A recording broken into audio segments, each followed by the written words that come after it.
الحمد لله وحده والصلاة والسلام على من لا نبي بعده. اللهم صل على سيدنا مولانا محمد وعلى آل سيدنا مولانا محمد كما صليت على إبراهيم وعلى آل إبراهيم إنك حميد مجيد. أما بعد فأعوذ بالله من الشيطان الرجيم. بسم الله الرحمن الرحيم. والذين جاهدوا فينا لنهدينهم سبلنا وإن الله لمع المحسنين. وقال الله سبحانه وتعالى: إنما يعمر مساجد الله من آمن بالله واليوم الآخر وأقام الصلاة وآتى الزكاة ولم يخش إلا الله فعسى أولئك أن يكونوا من المهتدين. وقال عليه الصلاة والسلام: لا يؤمن أحدكم حتى يكون هواه تبعا لما جئت به. وقال عليه الصلاة والسلام: من رأى منكم منكرا فليغيره بيده فإن لم يستطع فبلسانه فإن لم يستطع فبقلبه وذاك أضعف الإيمان، أو كما قال عليه الصلاة والسلام. میرے انتہائی محترم بزرگوں، دوستوں، عزیزوں، حضور اکرم صلی اللہ علیہ وسلم نے جس طرح اس امت کو عبادت کے طریقے دیے ہیں اور وہ عبادت کے طریقے قیامت تک بدلیں گے نہیں، ایسے ہی حضور اکرم صلی اللہ علیہ وسلم نے اس امت کو ہدایت کے حاصل کرنے کے متعین طریقے دیے تھے. وہ ہدایت کے طریقے بھی، ہدایت کے حاصل کرنے کے طریقے بھی قیامت تک بدلیں گے نہیں. اس بات پر غور کرنا چاہیے. جس طرح دین اللہ کا ضابطہ ہے، اس طرح دعوت الی اللہ، اس کا طریقہ کار بھی اللہ تعالیٰ کا ایک اٹل ضابطہ ہے. اس طرح دین اللہ کا ضابطہ ہے اور اس دین میں سارے احکام کے لیے طریقے متعین کر دیے گئے ہیں، اس میں تبدیلی ممکن نہیں. ایسے میں عرض کرنا چاہتا ہوں، جس طرح دین امانت ہے، اس طرح دین کی محنت بھی امانت ہے. اللہ تعالیٰ نے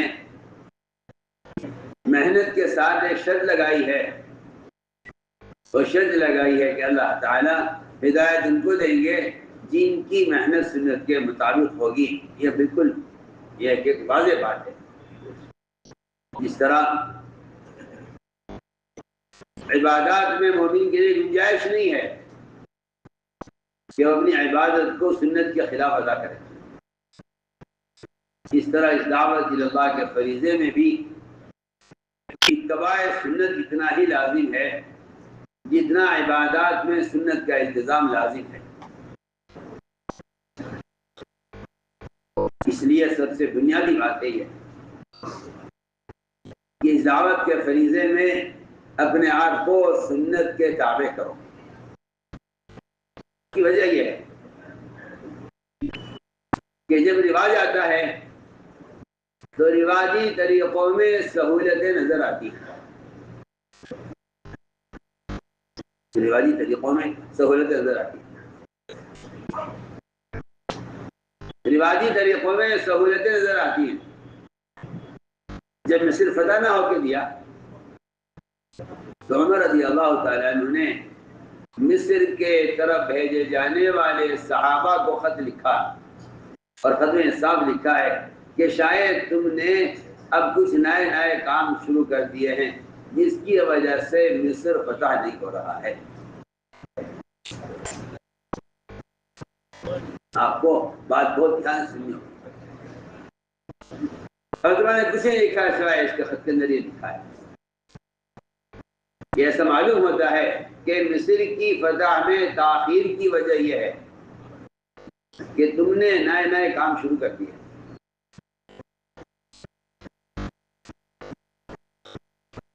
اس لیے یہ سب سے بنیادی بات ہے کہ عالمی سطح پر مسلمان دعوت الی اللہ کے فریضے کو ادا کرنے میں سنت پر آئے.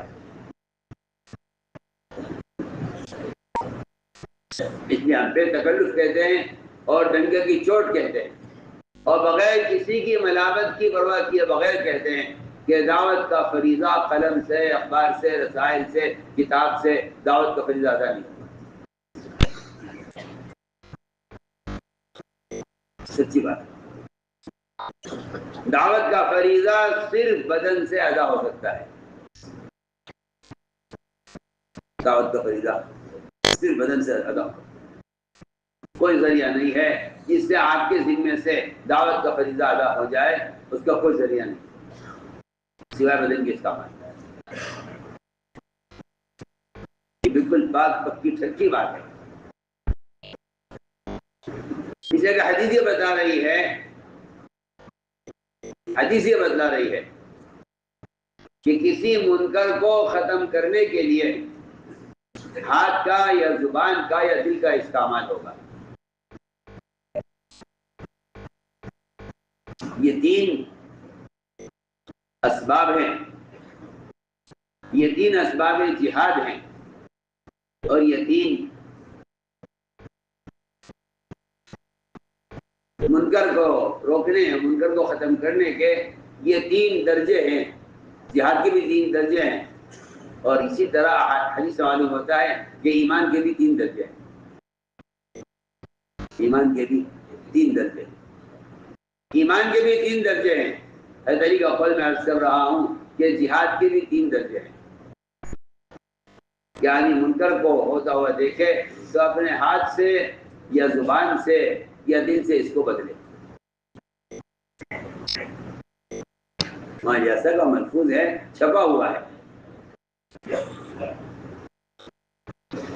کہ اگر دعوت کے فریضے کو ادا کرنے کے لیے قلم کا استعمال کیا گیا،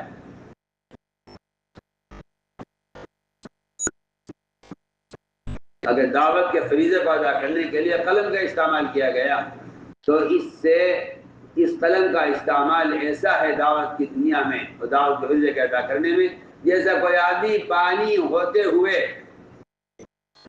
اور پانی کے استعمال پر قدرت ہوتے ہوئے یہ تیمم کر لے، اس سے اس کا وضو باطل ہوگا اور اس سے فریضہ ادا نہیں ہوگا۔ بالکل اسی طرح محفوظ چھپا ہوگا۔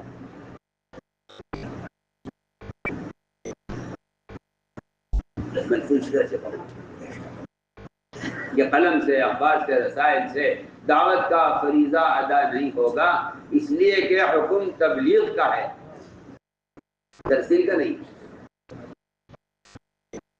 ترسیل اور تبلیغ میں کہتا ہوں بالکل الگ الگ دو چیزیں ہیں۔ ترسیل اور تبلیغ الگ الگ چیزیں ہیں بالکل۔ ترسیل یہ ہے کہ آپ رسالہ لکھ کر پیغام بھیج دیں، اور تبلیغ یہ ہے کہ آپ بذات خود اپنے بدن کو استعمال کریں، ایک شخص تک دین کی بات کو خود لے کر جائیں۔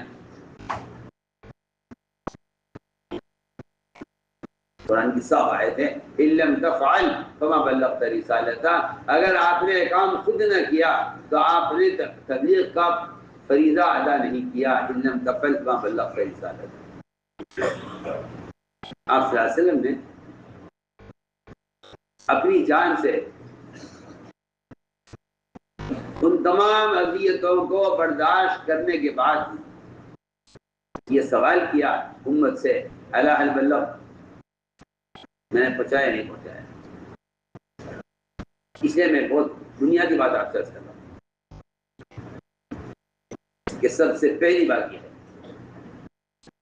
کہ اس دعوت کے فریضے کو ادا کرنے کے لیے اس طرح بدن کا استعمال شرط ہے جس طرح نماز پڑھنے کے لیے بدن کا استعمال شرط ہے۔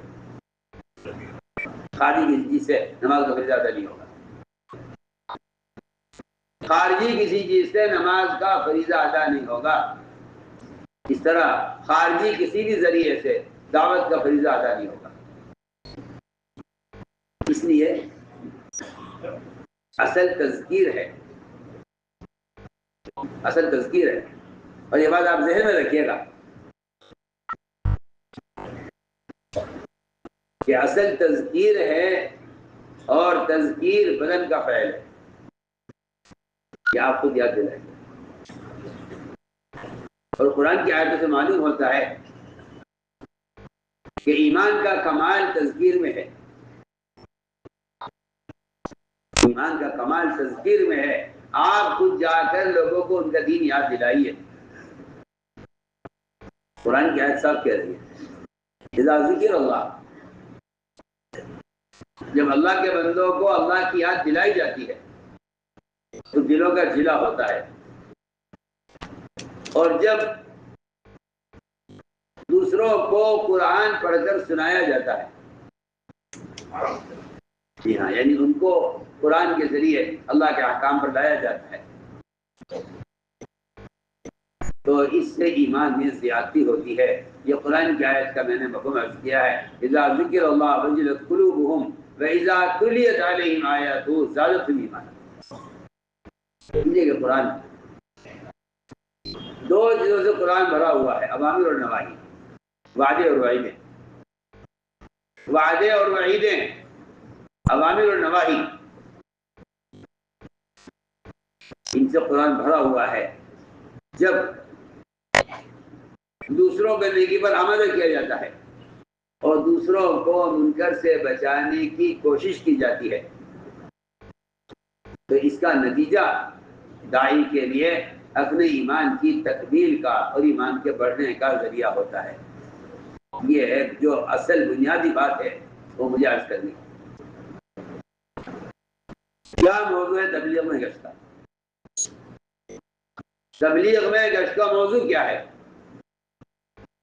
تبلیغ میں گشت کا موضوع اپنے ایمان کی تکمیل اور اپنے ایمان میں زیادتی پیدا کرنا، یہ تبلیغ میں گشت کا موضوع ہے۔ میں تو بے تکلف آپ سے کہتا ہوں، سارے عالم سے کہتا ہوں کہ جو آدمی اس گشت کے ذریعے لوگوں کو نیکی پر آمادہ کرنے اور لوگوں کو منکر سے بچانے کی کوشش کو ہلکا سمجھتا ہے، وہ ایمان کے بڑھنے کے سبب کو ہلکا سمجھتا ہے۔ ہماری بات بے انتہا توجہ چاہتی ہے۔ کیا گشت کا موضوع ہے؟ گشت کا موضوع ایمان میں کمال پیدا کرنا گشت کا موضوع ہے۔ گشت کا موضوع ہے یہ اپنے ایمان کی تکمیل، گشت کا موضوع ہے۔ کیوں؟ کیا وجہ ہے؟ لیکن گشت کا جو اصل مقصد تھا، وہ گشت کا مقصد تھا کوشش کر کے منکر کے ماحول کو ختم کرنا اور اس کے مقابلے میں عمل کا ماحول قائم کرنا۔ اسی لیے امر بالمعروف و نہی عن المنکر یہ دو ایسے فریضے ہیں، امر بالمعروف و نہی عن المنکر یہ دو ایسے فریضے ہیں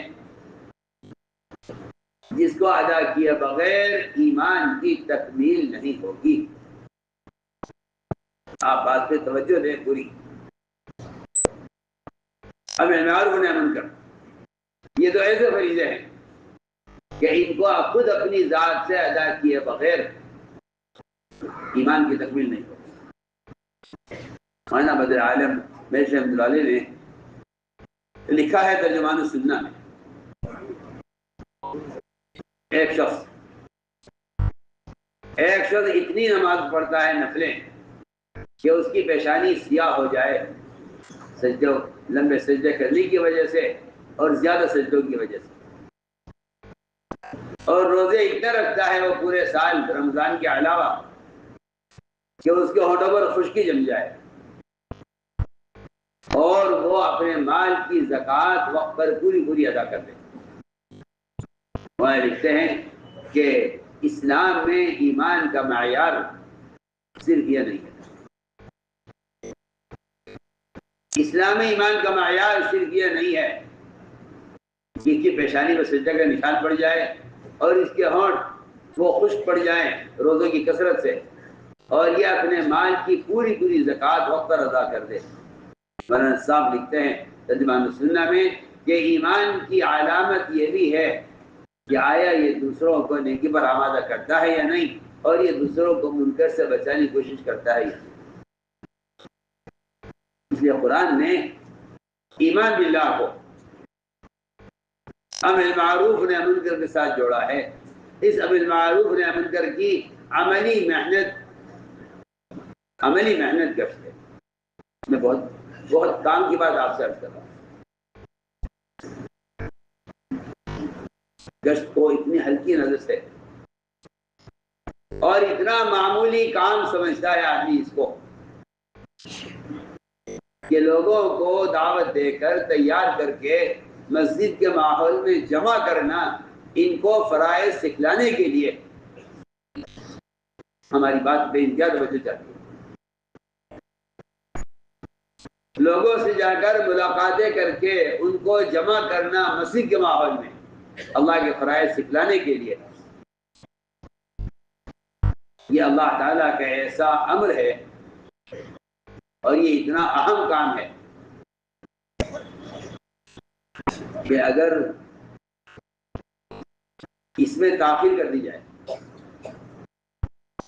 یا اس کام کو نعوذ باللہ چھوڑ دیا جائے تو روایتوں میں اس پر وعیدیں ملتی ہیں. اول تو قرآن نے صاف کہا ہے کہ اس سے بڑا ظالم ہو کون سکتا ہے جو مسجدوں کو ویران کرے. علماء نے لکھا ہے مسجد کو ویران کرنا کیا ہے؟ مسجد کو ویران کرنا یہ ہے کہ آپ اس کی آبادی کی محنت نہ کریں.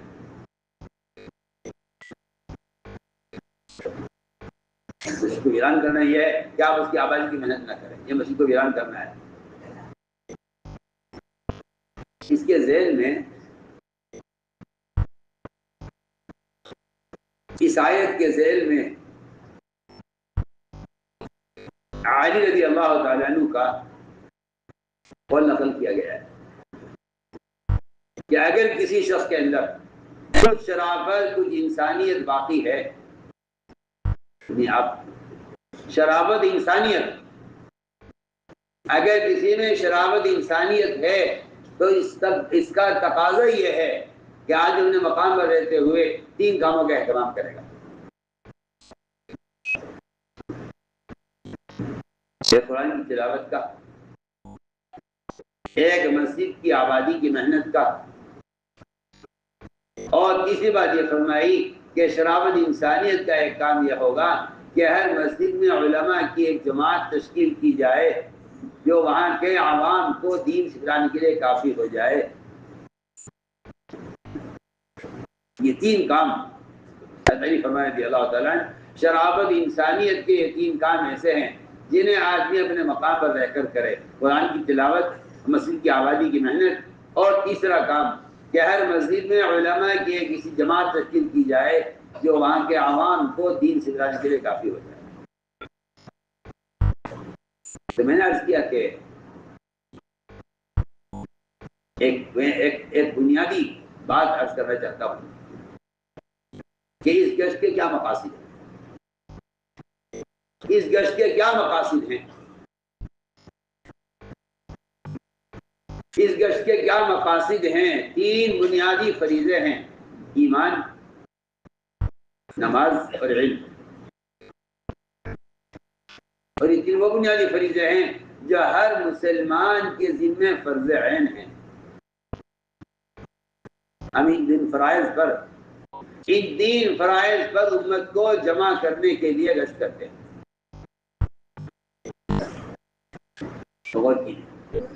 ان 3 فرائض پر امت کو جمع کرنے کے لیے گشت کرتے ہیں کہ امت ایمان پر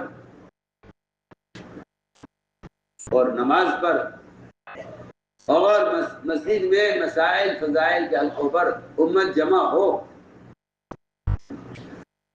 یہ بات نہیں ہے بالکل کہ آپ کسی ذریعے سے لوگوں تک دین کی بات پہنچا دیں تاکہ انہیں ہدایت ہو جائے اور وہ اس کو پڑھ کر عمل کر لیں. میں کہتا ہوں کہ یہ سوچ محمد صلی اللہ علیہ وسلم کے طریقہ تعلیم اور آپ کے طریقہ تربیت کے بالکل خلاف ہے. اب بالکل صاف بات ہے. آپ کے طریقہ تعلیم اور آپ صلی اللہ علیہ وسلم کے طریقہ تربیت کے بالکل خلاف ہے. کہ آپ کسی ذریعے سے لوگوں تک دین کا پیغام پہنچا دیں اور آپ یہ کہیں میری ذمہ داری ادا ہو گئی ہے، تو صاف بات یہ ہے کہ اس ماحول کے بغیر عمل کی استعداد پیدا نہیں ہوتی۔ مجھے عرض کرنا ہے کہ گشت کا کیا موضوع ہے؟ گشت کا موضوع ہے مسلمان کی جگہ کو تبدیل کرنا، مسجد کے باہر کے ماحول سے مسجد کے ماحول کی طرف، یہ گشت کا موضوع ہے۔ مسلمان کی جگہ کو تبدیل کرنا ہے، گناہوں کے بازاروں کے ماحول سے عمل کے ماحول کی طرف مسلمان کی جگہ کو تبدیل کرنا ہے۔ تغییر، کیونکہ منکر کو دیکھ کر تغییر کا حکم ہے کہ اس کو بدلا جائے، تو اس کو بدلنے کا ایک ہی راستہ ہے کہ منکر کرنے والی کی جگہ کو تبدیل کر دیا جائے۔ آپ خود جانتے ہیں، آپ کو اشکال ہوتا ہے کہ کیا ایسے ہی ایمان بنے گا؟ آپ خود جانتے ہیں 99 بلکہ 100 قتل کرنے والے قاتل سے عالم نے یہ کہا تھا کہ اگر توبہ چاہتے ہو تو اپنی بستی چھوڑ دو، اپنی بستی چھوڑ دو۔ کیوں کہا عالم نے یہ؟ کیوں نہیں کہا آپ جائیے توبہ کیجیے، استغفار کیجیے، آئندہ نہ کرنے کا پختہ ارادہ کیجیے، آپ کے دل میں اپنے اس فعل پر ندامت ہو، اللہ آپ کو معاف کر دیں گے؟ کیوں حکم دیا عالم نے کہ آپ اپنی بستی چھوڑ دیجیے؟ مسلمان سے منکر کی جگہ کو چھڑوانا اور اس کی جگہ کو تبدیل کرنا، یہ گشت کا موضوع ہے۔ آپ غور کریں، میں نے عرض کیا کہ المعروف والنہی عن المنکر، اس فریضے کو ادا کرنا ایمان کی تکمیل کا اصل سبب ہے۔ اس لیے آپ دیکھیں گے کہ اللہ نے قرآن میں صاف کہہ دیا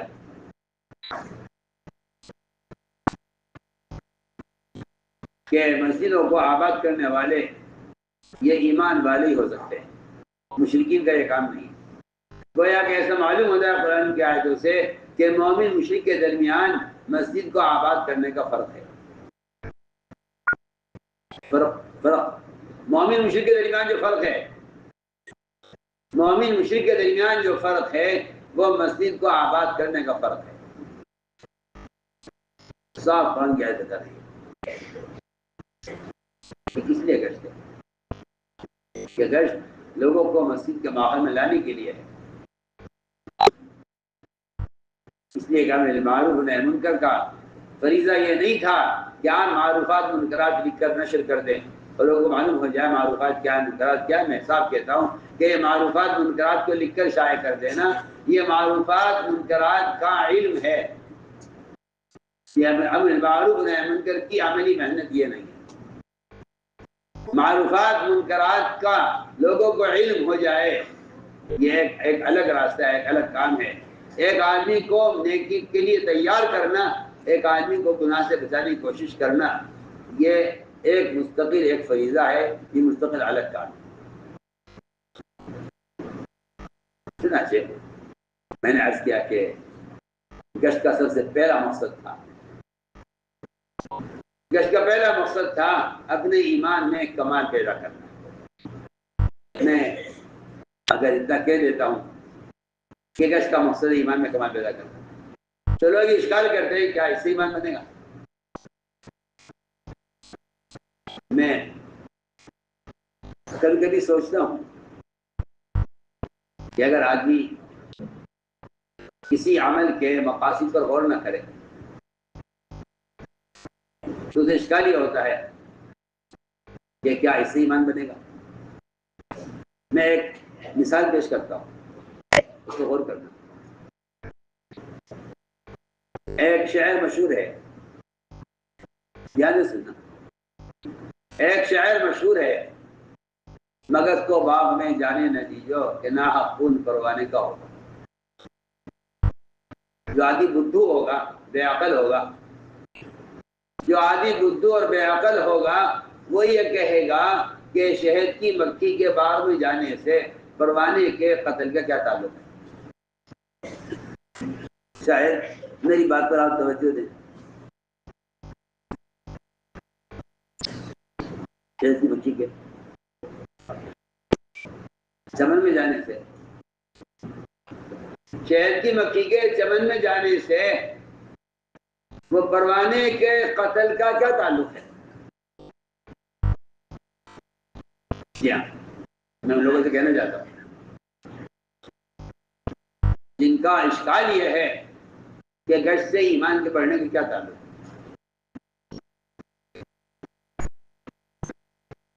آپ غور کریں. شاید کہہ رہا ہے مگس کو باغ میں جانے نہ دیجیو کہ نہ خون پروانے کا ہوگا. تو کوئی بیچارہ بدھو آدمی ہوگا وہ کہے گا کہ مگس کے باغ میں جانے سے پروانے کے قتل کی کیا تعلق ہے.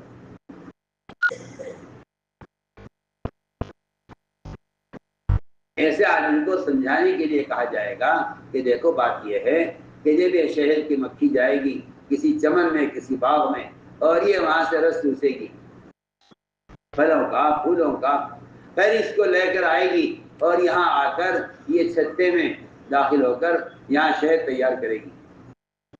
اس شہد کے اندر اس سے موم بنے گا، اس موم سے موم بتی بنے گی اور اس کا شعلہ اٹھے گا اور اس پر روشنی ہوگی اور اس میں جو پروانے آئیں گے تو وہ پروانے اس شمع سے جل مریں گے. سمجھ میں آ رہی بات؟ اگر یہ تفصیل کر دی جائے اس شعر کی تو بدھو سے بدھو آدمی کہے گا ہاں بھائی بات بالکل ٹھیک ہے، اس لیے کہ پہلے تو ہم سمجھے نہیں تھے کہ مگز کے باغ میں جانے سے پروانے کے قتل کیا تعلق ہے. اب سمجھ میں آ گیا ہے کہ یہ جائے گی وہاں سے شہد چوسے گی اور اس شہد کو وہاں سے جو ہے وہ رس چوسے گی اور لا کر یہاں چھتے میں شہد بنائے گی. اس شہد سے موم بنے گا، موم سے موم بتی بنے گی، موم بتی کے شعلے پر پروانہ آئے گا اور وہ اس کا عاشق ہو جاتا ہے اور وہ اس پروانہ جان دے دیتا ہے یہاں شعلے پر. اب میں کہنا چاہتا ہوں کہ ہمارے گشت کا موضوع یہ ہے کہ خوب چل پھر کر ادھر سے ادھر سے لوگوں کو جمع کرو. جب تم یہاں ایمان کے حلقوں میں آ کر بیٹھو گے اور یہاں ایمان کے حلقوں میں ایمان کی باتوں سے ایمان کا شعلہ جلے گا تو پھر لوگوں کے اندر اللہ کے دین پر جان دینے کی استعداد پیدا ہوگی. میں تو آپ کو مثال دے رہا ہوں اللہ کرے. ورنہ آپ کو اشکال یہ ہے، آپ کو اشکال یہ ہے کہ کیا جیسے ایمان بنتا ہے. آپ کو اشکال یہ ہے کہ جیسے ایمان کے کیا تعلق ہے. حالانکہ بے تکلف عرض کرتا ہوں گشت سے ایمان کی تکمیل کا تعلق یہ ہے کہ گشت امر معروف و نہی عن منکر کے فریضوں کو ادا کرنے کے لیے ہے. اور اس میں خدا کی قسم کوئی شک نہیں ہے کہ صرف میں حسر کے ساتھ کہہ رہا ہوں آپ کو برا لگے، صرف امر معروف و نہی عن منکر کی کوشش یہی ایمان کی تکمیل کا سبب ہے. آپ غور کریں، آپ غور کریں. امام بخاری رحمۃ اللہ کا مذہب ہے، امام بخاری رحمۃ اللہ کا مذہب ہے کہ ایمان میں زیادتی ہوتی ہے. امام بخاری کا مذہب ہے کہ ایمان میں زیادتی ہوتی ہے اور وہی زیادتی کو ثابت کرنے کے لیے ان کے پاس دلیل یہ ہے کہ معاذ بن جبل رضی اللہ تعالیٰ عنہ وہ لوگوں سے ملاقاتیں کرتے تھے اور ان کو تیار کرتے تھے اور کہتے تھے اجلس بنا نکلم ساعتن، آؤ ہمارے ساتھ بیٹھو یہاں کچھ دیر ایمان کے حلقوں میں اگر پر ایمان لے آئیں. فرمایا کرتے تھے کہ معاذ رضی اللہ تعالیٰ عنہ اپنے ایمان کی تکمیل کے لیے یہ عمل کیا کرتے تھے کہ لوگوں سے ملاقاتیں کر کے ان سے کہتے تھے اجلس بنا نکلم ساعتن. یہ معاذ بن جبل کا عمل ایمان کی تکمیل کے لیے ہوتا تھا، جو امام بخاری کی دلیل ہے کہ ایمان میں زیادتی ہوتی ہے. اور کرنے کی بات ہے کہ ایمان کے بڑھنے کا جو سبب ہے امام بخاری رحمۃ اللہ علیہ اس سے معاذ بن جبل رضی اللہ عنہ کا عمل سے ثابت کر رہے ہیں کہ ایمان میں زیادتی ہوتی ہے اور صاف فرما رہے ہیں کہ وہ لوگوں سے ملاقاتیں کر کے کہتے تھے اجلس بنا نکلم ساعتن، آؤ بیٹھو ہمارے ساتھ پر ایمان لائیں. عمر رضی اللہ تعالیٰ عنہ بازاروں میں ایک ایک کے دو کے ہاتھ پکڑتے اور خوشامد کرتے اور کہتے کہ اٹھو ہمارے ساتھ، آؤ چلو ہمارے ساتھ پر ایمان لائیں گے۔ تو حضرت عمر رضی اللہ تعالیٰ عنہ یہ کام میں اس لیے کرتا ہوں تاکہ میرے ایمان میں زیادتی ہو۔ صاف لفظ ہے، بالکل ہے صاحب پڑھی آپ۔ عمر رضی اللہ تعالیٰ عنہ وہ بازاروں میں گشت کر کے لوگوں کے ہاتھ پکڑ پکڑ کے ان سے کہتے تھے کہ اٹھو چلو ہمارے ساتھ، ابر پر ایمان لائیں گے، اور میں یہ کام اس لیے کرتا ہوں تاکہ میرے ایمان میں زیادتی ہو۔ حضور اکرم صلی اللہ علیہ وسلم کی زبان مبارک کے الفاظ ہی بتا رہے ہیں کہ آپ صلی اللہ علیہ وسلم نے ایمان کو بڑھانے کے لیے عبداللہ بن رواحہ کا اپنے محلے میں مسجد کے اطراف میں گشت کرنا اور صحابہ کو یہ کہہ کر ایمان کے حلقوں میں لانا کہ چلو چلو اٹھو ہمارے ساتھ، ابر پر ایمان لائیں گے۔ ان صحابی نے جا کر آپ صلی اللہ علیہ وسلم سے عرض کیا کہ رسول اللہ ہم تو ایمان لا چکے ہیں، ابن رواحہ کے ساتھ ایمان لائیں گے، کون سا ایمان ہے یہ؟ آپ صلی اللہ علیہ وسلم نے عبداللہ بن رواحہ کے اس عمل کی تعریف فرمائی اور فرمایا کہ یہ وہ حلقہ قائم کرنا چاہتا ہے، اللہ تعالیٰ کو دیکھ کر خوش ہوتے ہیں۔ میں تو آپ کو مثالیں پیش کر رہا ہوں، اس لیے کہ بعض مرتبہ کوئی آدمی اعتراض کرتا ہے تو لوگ سمجھتے ہیں کہ ہاں یہ کہنا کیسے درست ہوگا کہ گشت ایمان کی تکمیل ہوتی ہے۔ کہ گشت ایمان کی تکمیل کا ہونا یہ تو صحابہ کرام کا عمل بتلا رہا ہے کہ گشت کا مقصد تھا منکرات سے مسلمان کو نکالنا اور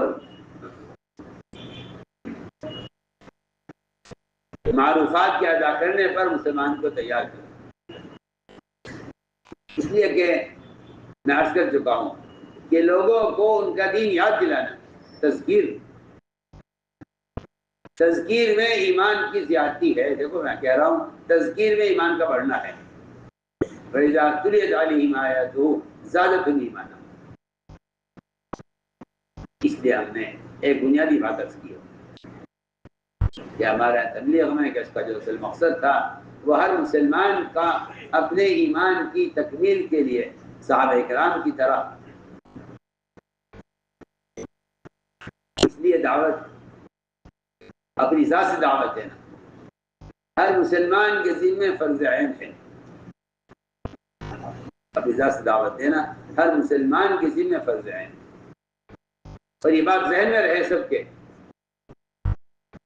کہ دین کی بات کے سمجھانے اور سکھلانے کی جگہ وہ اصل مسجد ہے، وہ اصل مسجد ہے۔ دین کی بات کو سمجھانے اور سکھلانے کی اصل جگہ مسجد ہے، کیونکہ احادیث سے بھی اور آپ صلی اللہ علیہ وسلم کے فعل سے اور آپ کے عمل سے بھی یہ بات واضح ہوتی ہے کہ اصل بات کے دل میں اترنے کی جگہ مسجد ہے۔ ایک نہیں سینکڑوں واقعات ان کفار کے ہیں جنہوں نے 30 مرتبہ قسمیں کھائی تھی کہ ہم آپ کی بات سنیں گے نہیں، آپ کی بات قبول کریں گے نہیں، لیکن روایتوں میں ملتا ہے کہ جب ایسے لوگ قرآن کے حلقوں میں داخل ہوئے اور ایسے لوگ مسجد میں داخل ہوئے تو اللہ تعالیٰ نے ان کی دلوں کا ایسا نرم کیا۔ حضرت طفیل احمد دوسی رضی اللہ تعالیٰ اپنے کانوں میں روئی ٹھوسے ہوئے تھے کہ آپ کی بات سے نفرت بھی تھی اور آپ کی بات کا خوف بھی تھا۔ کہتے ہیں میں نے جیسے ہی مسجد میں قدم رکھا اندر سے میرے دل نے کہا طفیل ان کی بات سننی چاہیے، ان کی بات سننی چاہیے۔ میں نے کانوں سے روئی نکالی اور آپ کی بات سنی اور میں نے آپ کی بات کو اسی وقت قبول کیا،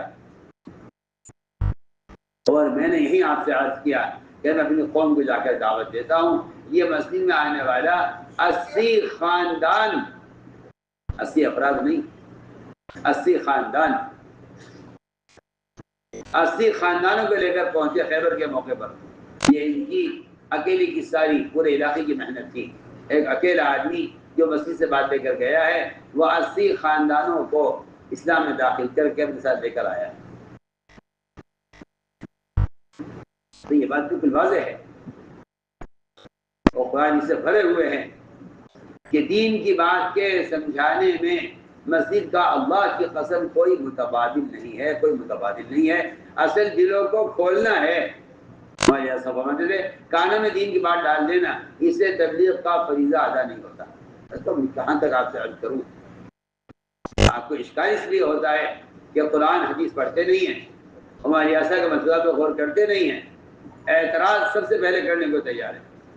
معترض آدمی اعتراض جب کرتا ہے جب رواجی طریقوں سے متاثر اور سنتوں سے بے خبر ہوتا ہے۔ میں آپ سے بہت اہم بات عرض کر رہا ہوں، معترض آدمی جب ہوتا ہے جب رواجی طریقوں کا عادی ہو جاتا ہے اور سنت طریقوں سے بے خبر ہوتا ہے، تو پھر اس کی عقل تقاضا کرتی ہے کہ یہ کوئی ایک طریقہ نہیں ہے، ورنہ حقیقت میں عرض کر رہا ہوں کہ حضور اکرم صلی اللہ علیہ وسلم نے دلوں کو نرم کرنے کے لیے، اس حق بات کو دل میں اتارنے کے لیے آپ صلی اللہ علیہ وسلم نے یہ صاف فرما دیا کہ مسجد کے ماحول سے بڑھ کر اس کا کوئی متبادل نہیں، اور اس سے زیادہ دلوں کو نرم کرنے کا کوئی ذریعہ نہیں۔ سقیم نے فرائض سے انکار کیا، فرمایا مسجد میں رکھو، چور سے چوری ہو گئی، فرمایا مسجد میں رکھو، زنا ایک آدمی میں زنا کا تقاضا پیدا ہوا، مسجد بٹھا کر سمجھایا۔ ان سب کے دلوں میں کسی کے دل میں کفر سے نفرت پیدا ہو گئی، کسی کے دل میں چوری سے نفرت پیدا ہو گئی، کسی کے دل میں زنا سے نفرت پیدا ہو گئی۔ اس لیے میں نے عرض کیا کہ ہر مسلمان کو چاہیے، ہم تو عالم اسلام عرض کرتے ہیں، ہر مسلمان کو چاہیے کہ وہ یومیہ کچھ وقت اپنا مسجد کے لیے فارغ کرے، یہ تعلیم کے لیے، یہ تعلم کے لیے، یا کم سے کم تقاضا مسجد کا آ گیا ہے کہ لوگوں کو مسجد کے ماحول میں جمع کرنا یہ ایک ایسا بنیادی فریضہ ہے۔ اور میری بات آپ کو سمجھ میں آئے یا نہ آئے مگر مجھے کہنی ہے، لوگوں کو مسجد میں جمع کرنے کی کوشش، میرے الفاظ کو غور کرنا، لوگوں کو مسجد میں جمع کرنے کی کوشش یہ اللہ کا ایسا امر ہے کہ اس میں تاخیر ہونے پر مومن کو اللہ کے عذاب کے آنے سے ڈرنا چاہیے۔ سنیے تو صحیح میں کیا کہہ رہا ہوں، لوگوں کو مسجد میں جمع کر کے دین کی بات سمجھانا یہ ایسا حال کا امر ہے کہ اس میں تاخیر کرنے پر انکار تو بہت دور کی بات ہے، انکار تو مسلمان کر ہی نہیں سکتا، اس میں تاخیر کرنے پر مومن کو اللہ کے عذاب کے آنے سے ڈرنا چاہیے۔ صاف روایت ہے، ابن شریف کی روایت ہے، صاف ابن شریف کی روایت ہے، اللہ نے حکم دیا یحییٰ علیہ السلام کو کہ یحییٰ بنی اسرائیل کو مسجد اقصی میں جمع کرو۔ پہلی بات تو یہ آپ سمجھ لیجئے کہ یہ نہیں فرمایا کہ تم دین کی بات لکھ کر نشر کرا دو تاکہ لوگوں کو معلوم ہو جائے کہ فرائض کیا ہیں، فرمایا فرائض کی تعلیم دینے کے لیے ان کو مسجد میں جمع کرو۔ تو 5 باتیں تھیں، اللہ کے ساتھ کو شریک نہ کریں، نماز قائم کریں، اپنے مالوں کی زکوٰۃ دیں، رمضان کا روزہ رکھیں، اللہ کا ذکر کریں۔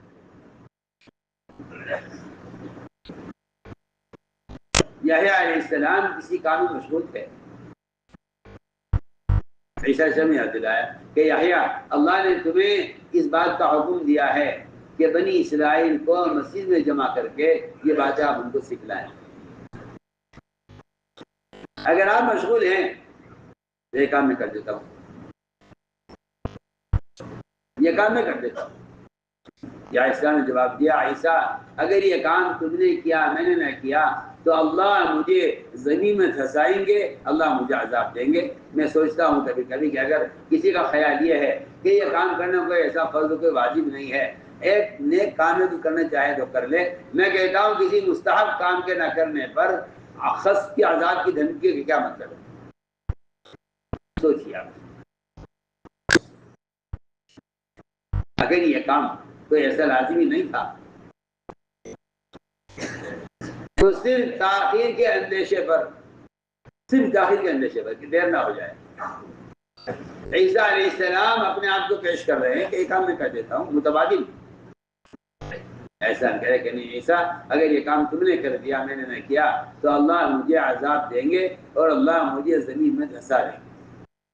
سوچیے آپ.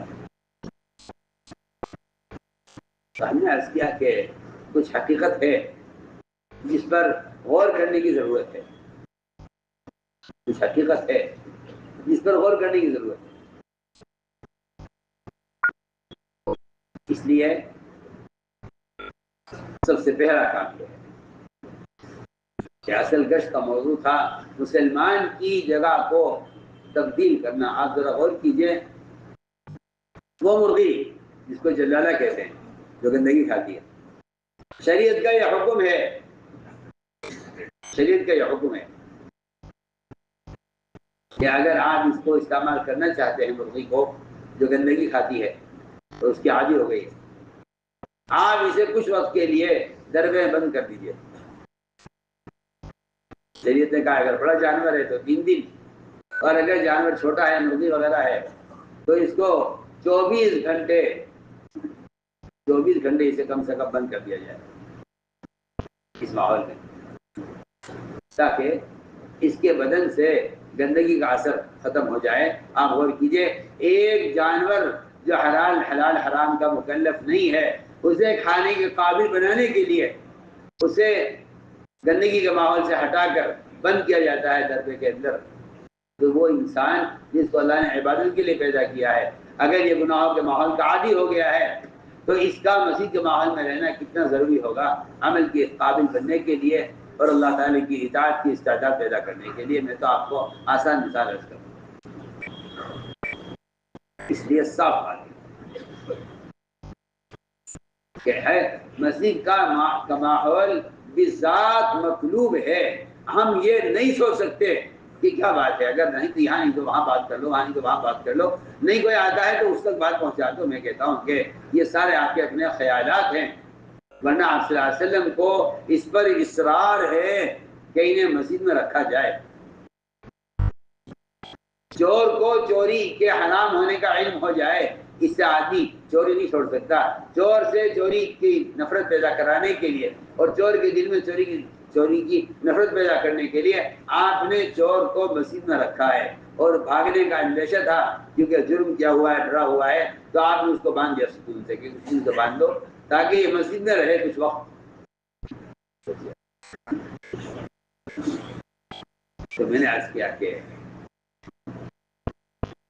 یہ پہلی بات ہے. دوسری بات یہ ہے کہ گشت کا اصل مقصد یہ تھا کہ جس وقت کا بھی فریضہ ہے، فجر کا، ظہر کا، عصر کا، مغرب کا، عشاء کا، ان سارے فرائض، ان ساری نمازوں پر امت کو جمع کرنا گشت کا موضوع ہے. یہ نہیں ہے، یہ نہیں ہمارا گشت. ہمارا گشت اس پر محدود نہیں ہے کہ آپ نے صبح 2.5 گھنٹے 3 گھنٹے فارغ کر لیے ہیں، اب آپ کی ذمہ داری پوری ہو گئی ہے. نہیں، میں کہتا ہوں گشت کا موضوع ہے حال کے امر کا پورا کرنا. میری بات کو سمجھنا بہت ضروری ہے. حال کا عمل اگر ضائع ہو رہا ہے، حال کا عمل ضائع ہو رہا ہے. میں سوال کرتا ہوں آپ سے، آپ صبح 2.5 گھنٹے مسجد کی حفاظت کر دیتے ہیں، لیکن ظہر کی نماز کے لیے آپ اپنی دکان سے اٹھ کر نماز کے لیے جا رہے ہیں، آپ کے برابر کا دکاندار، آپ اس کو نماز کی دعوت نہیں دیتے، تو آپ نے حال کے امر کو ضائع کر دیا. آپ نے حال کے امر کو ضائع کر دیا. حال کا امر ہے امر بالمعروف نہی عن المنکر. یہ حال کا امر ہے، امر بالمعروف نہی عن المنکر حال کا امر ہے. جہاں معروف ضائع ہو رہا ہو وہاں اس معروف پر مسلمان کو تیار کرنا، جہاں جو منکر ہو رہا ہے اس منکر سے مسلمان کو بچانا. میں کہتا ہوں حال کا امر بالمعروف نہی عن المنکر ایسا فریضہ ہے کہ کسی کو آپ پانی میں گرتے ہوئے دیکھ رہے ہوں تو آپ کو جلدی سے آگے بڑھ کر ہاتھ پکڑنا چاہیے. بس میں کہنا چاہتا ہوں اگر ایک آدمی فریضے کو ضائع کر رہا ہے، آپ کو نظر آ رہا ہے کہ نماز کا وقت ہے اور یہ آدمی اس دکان پر بیٹھا ہوا ہے، آپ اس حال کے امر کو پورا کریں. آپ اس دکاندار کو ہاتھ پکڑ کر تیار کر لیں کہ آپ میں نماز کے لیے چل رہا ہوں، آپ نماز کے لیے آ جاؤ. ابھی تک مجھے اس بات کا پورا اندازہ ہے، میں کوئی خیالی باتیں نہیں کر رہا ہوں، مجھے اس کا پورا اندازہ ہے کہ ابھی تک مسجد کی آبادی اور گشت اس سطح پر پہنچا نہیں۔ ہم اور آپ ایک پروگرام چلا رہے ہیں، تبلیغ کا ایک پروگرام چلا رہے ہیں، ہم پروگرام میں لگے ہوئے ہیں، پروگرام کی دعوت سوچیے آپ۔ یہ مثال دیا کرتا ہوں اور بے تکلف مثال عرض کرتا ہوں۔ ایک شخص ہے، آپ سے کہتے ہیں کہ جی میں کیا کروں، میں تو ملازم ہوں، میں کیا کروں، میں تو دکان پہ تاجر ہوں، میں کیا کر سکتا ہوں، میں تو فلاں کام میں مشغول ہوں۔ سوچیے آپ، ایک شخص 1,00,000 آدمیوں کی امامت کر رہا ہے، اس کو نماز پڑھا رہا ہے۔ 1,00,000 آدمی اس کے پیچھے نماز پڑھ رہے ہوں اور وہ 1,00,000 آدمیوں کی امامت کر رہا ہو۔ اچانک امام کی نظر پڑ گئی، امام کی نظر پڑی ایک شخص پر جو آنکھ سے نابینا تھا اور وہ کسی کنویں کی طرف گرنے کو تھا۔ اس امام کے ذمہ فرض ہے، لازم ہے کہ نماز توڑ کر اس کا ہاتھ پکڑے آگے بڑھے۔ کیا خیال ہے آپ کو؟ سوچیے، شریعت کیا کہتی ہے؟ شریعت یہ کہتی ہے کہ آپ اگر نماز پڑھ رہے ہیں، نماز پڑھا رہے ہیں اور چور آپ کا سامان اٹھا کر لے جانے لگے، وہ لوٹا جو آپ کے وضو کا آپ کے ساتھ ہے، تو آپ کو اس سے اجازت دیتی ہے کہ آپ نماز توڑ کر چور سے اپنا لوٹا لے سکتے ہیں۔ سوچیے آپ،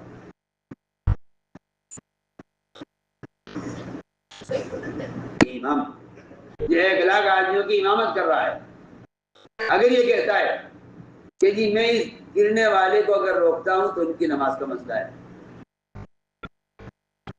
سنیے، میں کیا آپ کو مثال دے رہا ہوں، اگر میں اس کنویں میں گرنے والے کا ہاتھ پکڑتا ہوں تو ان 1,00,000 آدمی کی نماز پہ کیا ہوگا؟ اگر وہ ان کی نماز کے لیے اس ایک آدمی کو کنویں میں گرنے دے تو یہ اللہ کے یہاں ایک انسان کی ہلاکت کا مجرم ہوگا۔ بتائیے کیا خیال ہے آپ کو؟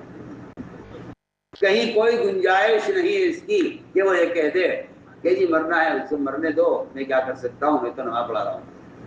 اللہ اکبر۔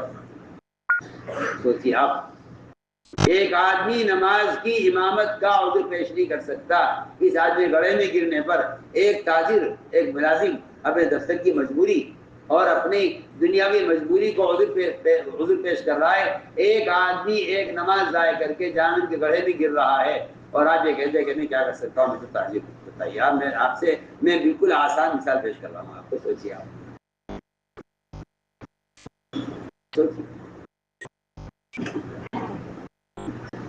اس امام کے ذمہ حال کا امر یہ نہیں ہے کہ آپ نماز پڑھا رہے ہیں، حال کا امر یہ ہے کہ آپ اس کنویں میں گرنے والے کا ہاتھ پکڑ لیں۔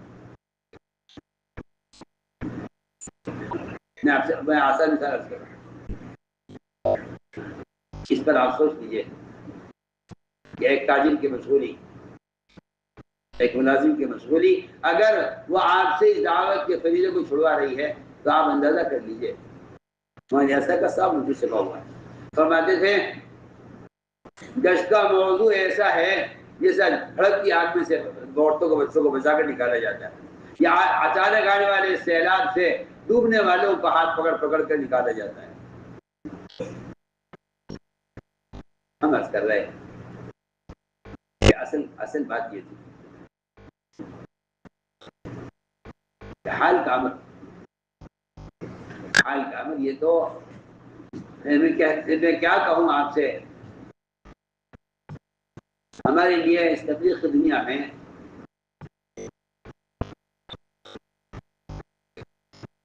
اس کام سے مناسبت پیدا کرنے کا جو ایک کیا کہنا چاہیے کہ ایک علی باتہ تھی جو سکھلائی گئی تھی، ہم نے اس کو کام کا انتہا سمجھ لیا ہے۔ کہ بھئی یہ اس طرح اتنا کر لیا جائے تو اس سے اپنی ذمہ داری پوری ہو جاتی ہے۔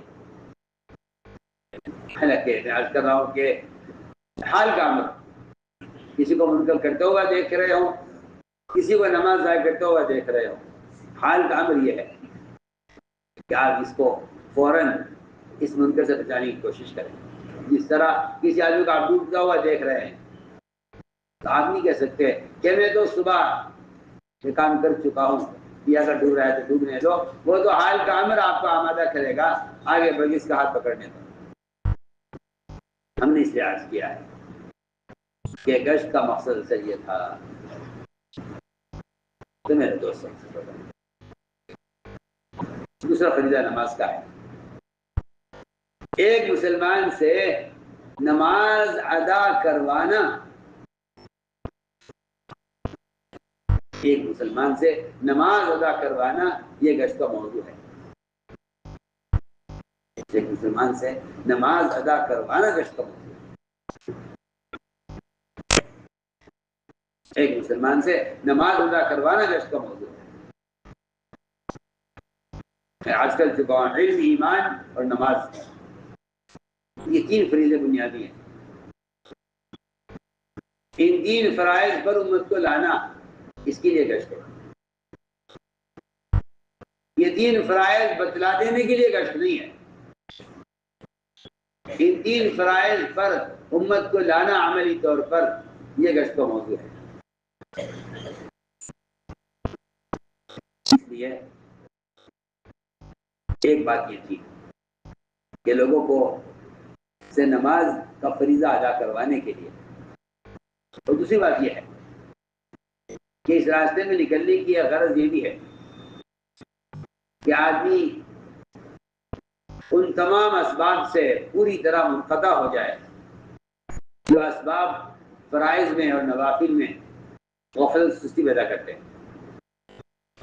کچھ وقت کے لیے ہر فرد کو چاہیے، کچھ وقت کے لیے وہ اپنے ان اسباب سے پوری طرح منقطع ہو جائے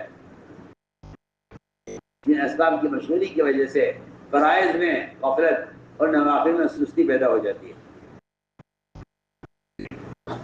عمر رضی اللہ تعالیٰ صحابہ کو یہ کہہ کر اللہ کے راستے میں نکالا کرتے تھے کہ تم اس لیے بھیج رہا ہوں تاکہ تمہاری نمازوں میں کمال پیدا ہو جائے۔ آپ غور کریں آخر صحابہ کی نماز میں کیا کمی ہوگی، اور عمر رضی اللہ تعالیٰ عنہ ان کو یہ کہہ کر نکالا کرتے تھے کہ اس لیے تمہیں نکالتا ہوں مدینے سے باہر کہ تاکہ تمہاری نماز میں کمال پیدا ہو جائے۔ خروج کا جو اصل مقصد تھا، کیونکہ دعوت دائی کے لیے بطور ترکیز ہے، دوسرے کے لیے بطور تذکیر ہے، اور تذکیر کا نفع بھی اپنے لیے ہے، اپنے بطور ترکیز ہے یا اپنی عبادات میں کمال پیدا کرنے کے لیے اپنے آپ کو ان اسباب کی دنیا سے نکال لو کچھ وقت کے لیے جن اسباب کی مشغولی کی وجہ سے نمازوں میں غفلت اور نمازوں میں سستی پیدا ہوتی ہے، بلکہ میں تو کہتا ہوں کہ نوافل کی عادت ہی ختم ہو جاتی ہے لوگوں میں، جو لوگ اپنے دنیاوی کاموں کے اندر مشغول رہتے ہیں۔ کچھ وقت کے لیے اس ماحول سے نکلنا ضروری ہے، کچھ وقت کے لیے اس ماحول سے نکلنا ضروری ہے اپنی عبادات میں کمال پیدا کرنے کے لیے۔ اس لیے نمازوں میں خشوع اور لمبا قیام اور رات کی تہجد، اس کا اپنے آپ کو عادی بنانے کے لیے اپنی دنیاوی مشاغل کے ماحول سے نکلنا چاہیے۔ حضور اکرم صلی اللہ علیہ وسلم کی فجر کی نماز قضا ہو گئی، سفر میں تھے، آپ بھی سوئے، صحابہ بھی سوتے رہ گئے، جبکہ بلال رضی اللہ تعالیٰ عنہ لیٹے نہیں اس خوف سے کہ اگر سو گیا تو ایسا نہ ہو کہ اذان میں تاخیر ہو جائے یا نماز قضا ہو جائے۔ اور بلال سے آئے نے بار بار کہا میں جگاؤں گا، میں جگاؤں گا، میں جاگ رہا ہوں، میں آپ کو جگاؤں گا، اللہ نے بلال کو بھی سلایا. مقصد یہ بھی تھا کہ اگر نماز قضا ہو جائے تو اسے کیسے ادا کرنا ہے، اس کی تعلیم دینے کے لیے نماز قضا کروائی. کیا جب سورج نکل آیا، روشنی ہو گئی، نماز قضا ہو گئی، تو آج شاہزی نے فرمایا کہ فجر کی نماز یہاں نہیں پڑھیں گے، آگے چل کے پڑھیں گے. فجر کی نماز آگے چل کے پڑھیں گے، یہاں نہیں پڑھیں گے. امام شافعی فرماتے ہیں کہ یہاں نماز کے نہ پڑھنے کی وجہ یہ ہے کہ اس وادی میں شیاطین کا اثر ہے. میں آپ سے بہت ہی بنیادی بات کر رہا ہوں، اس وادی میں شیاطین کا اثر تھا. یہ علت بیان کرے امام شافعی رحمۃ اللہ علیہ، کیا ہونا ہے کہ یہاں نماز نہیں پڑھیں گے، یہاں سے ہٹنا چاہیے، یہاں شیاطین کا اثر ہے. سوچیے آپ، صحابہ آپ کے ساتھ ہیں، آپ اس وادی سے بڑھ کر آگے بڑھ کر نماز ادا کر رہے ہیں. امام شافعی فرماتے ہیں علت یہ ہے کہ یہاں شیاطین کا اثر. سوچیے آپ، میں سب سے بحث کیا کرتا ہوں کہ جو لوگ صاف ستھرے ماحول میں رہتے ہیں، جو لوگ صاف ستھرے ماحول میں رہتے ہیں، ان کا کوڑی کے پاس سے گزرنا مشکل ہو جاتا ہے. اگر کوئی سڑک کا مینہول کھل جائے اور کوئی گندے پانی کا پائپ پھٹ جائے یا کسی جگہ گندگی ڈالی جاتی ہو، وہاں سے ایسے آدمی کا گزرنا مشکل ہو جاتا ہے. وہ ناک پکڑ کر سانس روک کر گزرتا ہے وہاں سے کہ اس سے بدبو برداشت نہیں ہو رہی. آپ بھنگیوں سے پوچھیے جو گندگی اٹھاتے ہیں، کیا تمہیں بدبو محسوس ہو رہی ہے؟ میں آپ کو مثال دے رہا ہوں، ان بھنگیوں سے پوچھیے جو گندگی میں رہتے ہیں، کیا ان کو بدبو محسوس ہو رہی ہے؟ وجہ کیا ہے؟ وجہ یہ ہے کہ اس ماحول میں رہتے رہتے ان کے اندر سے اس گندگی کی بدبو کا احساس ختم ہو گیا ہے. میں صاف سے عرض کرتا ہوں، جو لوگ گناہوں کے ماحول میں رہتے ہیں، ان میں گناہ کی ظلمت اور اس کی بدبو کا احساس ان کو ان میں سے ختم ہو جاتا ہے. ہمارا تو بنیادی مقصد ہے ہر مسلمان کو اس کی جگہ سے ہٹانا. بنیادی مقصد ہے ہمارا. خروج ہے ہی اخراج کے لیے کہ نکلو، لوگوں کو نکالنے کے لیے. میں آپ کو آسان مثال عرض کر رہا ہوں، ان جگہ کو تبدیل کرو. تو جو لوگ بدبو کے عادی ہو جاتے ہیں، جو لوگ بدبو کی جگہ کے عادی ہو جاتے ہیں، ان میں سے بدبو کا احساس ختم ہو جاتا ہے. ایسے ہی مسلمان میں سے گناہوں کے ماحول میں رہنے کی وجہ سے گناہوں کی ظلمتوں کا احساس ختم ہو گیا ہے. انہیں کچھ وقت چاہیے جس سے یہ فرشتوں کی صحبت میں رہیں. دو موقع ملتے ہیں فرشتوں کے نزول کے، ایک غزوات میں اور ایک مسجدوں میں علم کے حلقوں میں. مسجد میں علم کے حلقے اور غزوات میں صحابہ کا جمع ہونا، یہ دو موقع ملتے ہیں جس میں فرشتے آسمان سے نازل ہوتے ہیں. تو میں نے اس لیے عرض کیا کہ اپنے ماحول سے نکلنا اس لیے ضروری ہے کہ آدمی ایک ماحول میں رہ کر وہ اس ماحول کی گندگی کا اتنا عادی ہو جاتا ہے. آپ غور کریں، مدینہ منورہ کا ماحول ان اعمال کی وجہ سے اتنا پاکیزہ تھا کہ ایک دن مدینہ منورہ میں اچانک بدبو آئی فضا میں. آپ غور کریں، اچانک بدبو اگر فضا میں آئے، کوئی کہتا ہے شاید کوئی جانور مر گیا ہے کہیں، اس کی بدبو آ رہی ہے ہوا کے ذریعے. مدینہ منورہ میں بدبو پھیلی اور صحابہ نے آپ سے بدبو کو محسوس کیا. صحابہ نے پوچھا آپ سے بدبو پھینک کیا رہی؟ آپ نے فرمایا مدینہ منورہ کی اس پوری آبادی میں کسی ایک آدمی نے غیبت کی ہے، یہ غیبت کی بدبو ہے. جس غیبت کی بدبو کو پورا مدینہ محسوس کر رہا ہے، میں سوال کر رہا ہوں سب سے، جس غیبت کی بدبو کو پورا مدینہ محسوس کر رہا ہے، ہماری فضا اتنی گندی ہو چکی ہے کہ اب خود غیبت کرنے والے کو اپنی زبان کی، اپنے منہ کی غیبت اس کے بھی ناک کو محسوس نہیں ہوتی۔ کیا فاصلہ ہے ناک کے منہ کے درمیان، کیا فاصلہ ہے ناک اور منہ کے درمیان کہ آدمی غیبت کر کے بدبو محسوس نہیں کرتا، وہاں سارا مدینے کی آبادی ایک آدمی کے غیبت کرنے کی بدبو کو محسوس کر رہے ہیں، اس لیے کہ فضا اتنی صاف اور ستھری ہے کہ اس میں اگر کوئی بھی بدبو کی چیز آئے گی تو اس بدبو کو محسوس کیا جائے گا۔ میں آپ کو مثال دیتا ہوں،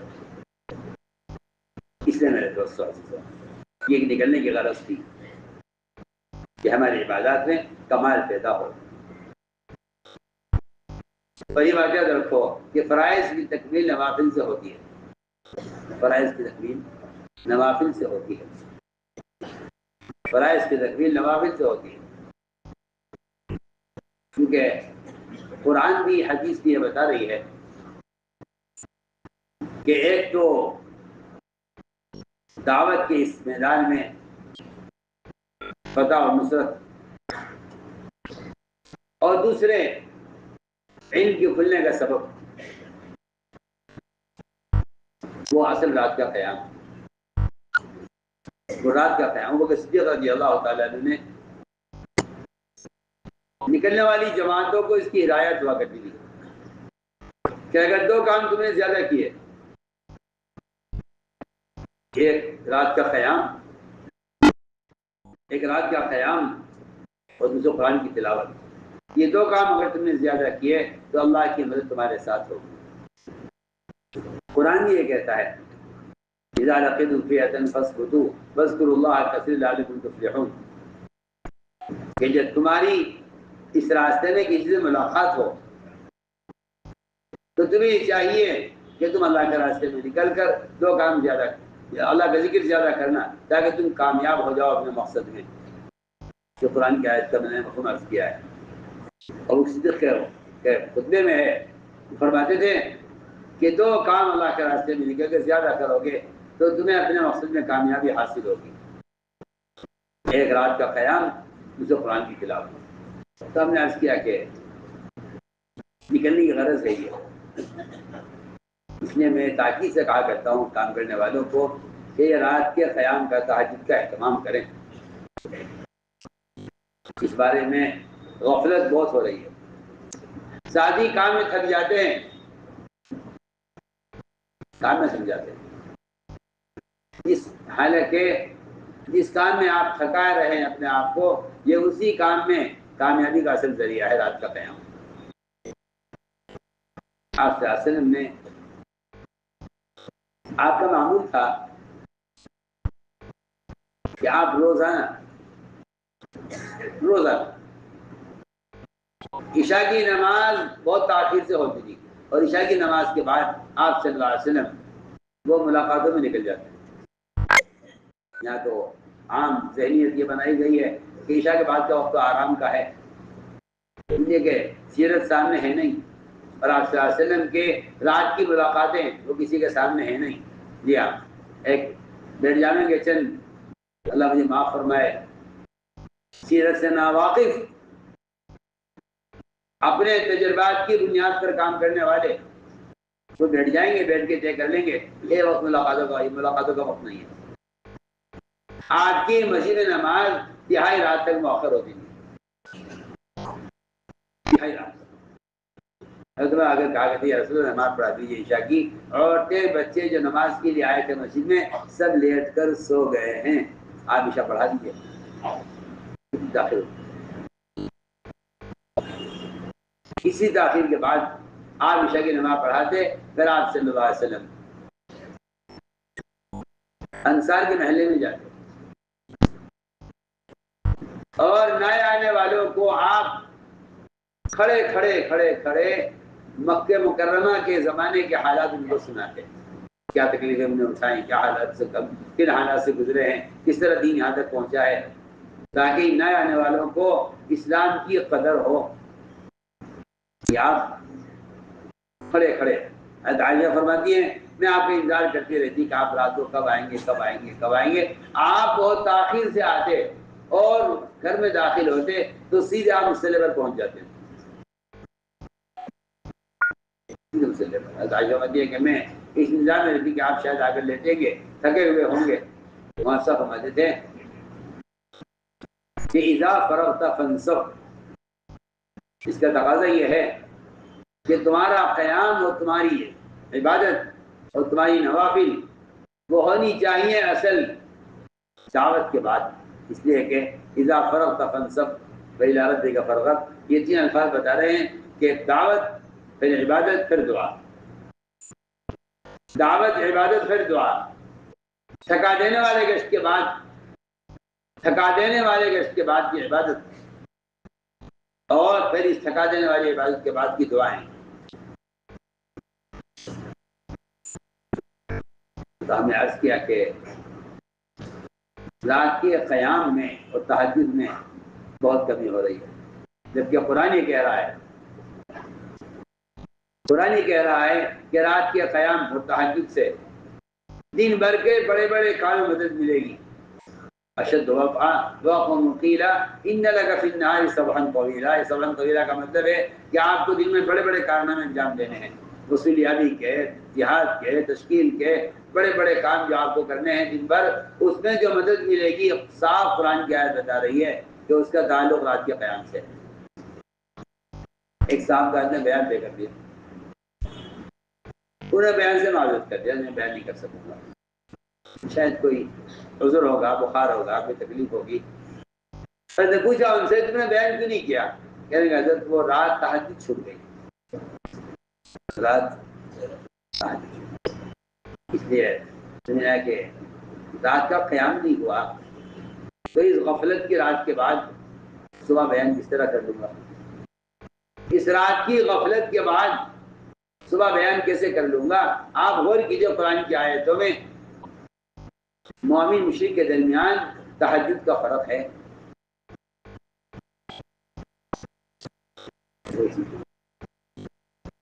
مومن مشرک کے درمیان تہجد کا فرق ہے، آپ پڑھیے قرآن۔ مومن مشرک کے درمیان تہجد کا فرق آپ غور کیجئے۔ قل تمتع بالدنيا قليلا انك من اصحاب النار امن وقانت آناء الليل ساجدا وقائما يحذر الاخره ويرجو رحمة ربه۔ آپ اس آیت کو غور کر لیجئے، پہلے کافر کے بارے میں کہا ہے کہ یہ تو کھائے گا سوئے گا اور دنیا کی زندگی سے مزے اڑا لے گا، یہ تو کافر کی پہچان ہے، اور مومن کہ مومن تو وہ ہے کہ اس کا پہلو بستر سے دور رہتا ہے۔ جی ہاں، یہ رات گزرتی ہے قیام میں، رکوع میں اور سجدے میں اور رونے میں، اس کے رات اس میں گزرتی ہے۔ خود عبداللہ بن رواحہ رضی اللہ تعالیٰ عنہ وہ بھی یہ بیان کر رہے ہیں کہ کافروں کا تو یہ تو صفت یہ ہے کہ ان کے جسموں سے ان کے بستر بوجھل رہیں گے صبح تک، اور مومن کہ مومن وہ ہے کہ جس کا پہلو بستر سے قیام میں دور رہے گا، جس کا پہلو بستر سے دور رہے گا رات کے قیام میں، یہ مومن کی شان وہ اپنے عبداللہ بن رواحہ رضی اللہ تعالیٰ عنہ اپنے شعر میں اس کو بیان کر رہے ہیں۔ میرے دوستوں، میں نے عرض کیا کہ نوافل کی کثرت فرائض کی تکمیل کے لیے اور نوافل کی کثرت گناہوں سے حفاظت کے لیے، یہ سب سے بنیادی اللہ تعالیٰ خود فرماتے ہیں، بلکہ حدیث قدسی ہے کہ میرا بندہ نوافل سے میرے تک قریب ہو جاتا ہے کہ میں خود اس کے اعضا بن جاتا ہوں۔ اس طرح ہمیں رات کے قیام کا اور تہجد کا اہتمام کرنا ہے۔ اگلی بات یہ ہے میرے دوستوں، جو ہمارے یہاں فضائل کی تعلیم کا جو اصل مقصد تھا وہ وعدوں کے یقین کو تازہ کرنا تھا۔ وعدوں کے یقین کو تازہ کرنا یہ فضائل کی تعلیم کا اصل مقصد ہے، جس کا ہر ایک محتاج ہے، نیا یا پرانا۔ وعدوں کے یقین کو تازہ کرنا یہ فضائل کی تعلیم کا اصل مقصد یہ تھا۔